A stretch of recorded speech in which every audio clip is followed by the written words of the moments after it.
Welcome back. Last time we learned how to link up the bookkeeping interface and the journal entries. Today we are going deep into the journal entries. Before we move on, we need to go over a quick concept. First of all, we need to repeat our journal entries for 6 times because we need 6 rows to hold our accounts. The debit and credit accounts will be displayed based on the entry position. Like this one. Let's say if we have 3 transactions, then we will have 3 sets of we will have 111, and we have 62, and we have 63. And we'll need to loop the position for 3 times. Okay, so we can start creating our journal entries. We go to the journal entries, use the link that we create last time. Let's put ES number, that's position number. We need to create a table, a JE list. You remember? Control T, and then we want the headers from our table. And the ES number is pretty critical. Let's look for ES number from our bookkeeping interface. And we start off by opening up this row. These are all the column heads. Sorry, maybe I'll do it this way. ES number. Oops. See, this way. And since I have 5 transactions, so I have 5 ES number. 1, 2, 3, 4, 5. Let's go back. Let's say I have to see 1, 1, 1, 1, 1, 1, 2, 2, 2, 2, 2, 2, all the way up to 5. And how we can create it? First of all, we need a rows function.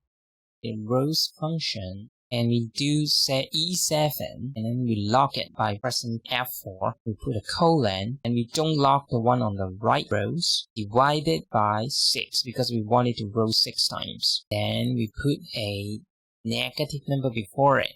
Let's see what we get. So we'll see for every 6 rows, 1, 2, 3, 4, 5, 6, you see a full number, an integer. For another 6, you see 2, right? So if we put an integer function in front of this whole thing, you will see a whole number. Let's put int, and then we'll wrap it around with the bracket. See, and you have -1 looping for 6 times, and then you start seeing -2, and then 3. You know what? I need more rows.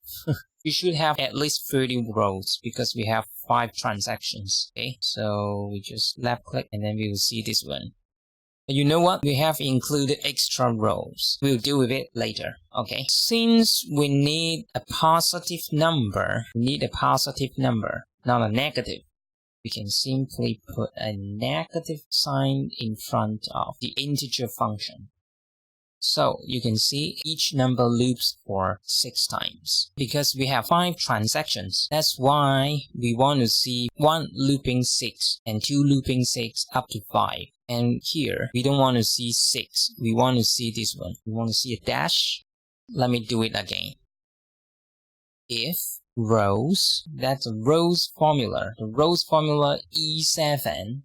Lock it by F4, colon, E7, unlock it. That means I can roll down the spreadsheet like this, E7, E12, okay? If it is more than, count if, because I need to count the transaction number, right? The transaction number, let's say because we have 5 transactions, so we should see 5. Right? I'll just leave it here first. And for each transaction, it loops for 6 times. If it is more than this, if I roll down the spreadsheet and it's more than my number of transactions multiplied by 6, because I rolled it by 6 times, then I will see, if it is more than this, then I will see a dash. Otherwise, I will have the rows E7 because I will have the looping formula that we just did.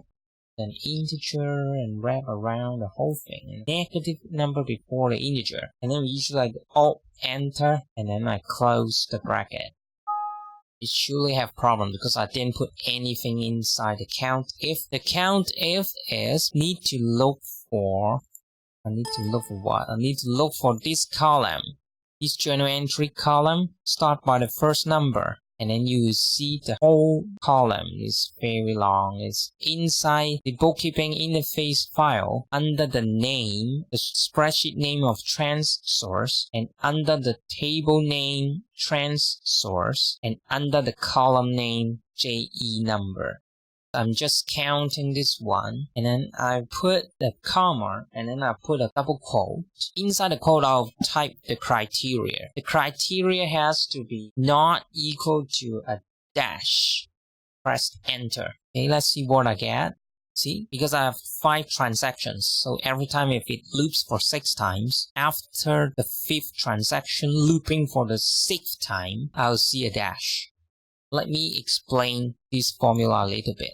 I need to go back to the transaction, and then I'll need to open up the column head. Now this is the bookkeeping interface. Okay, if I wrote down for 5 rows, because I have 5 transactions, if I get to the 6th row, which is an empty transaction, I start seeing a dash sign.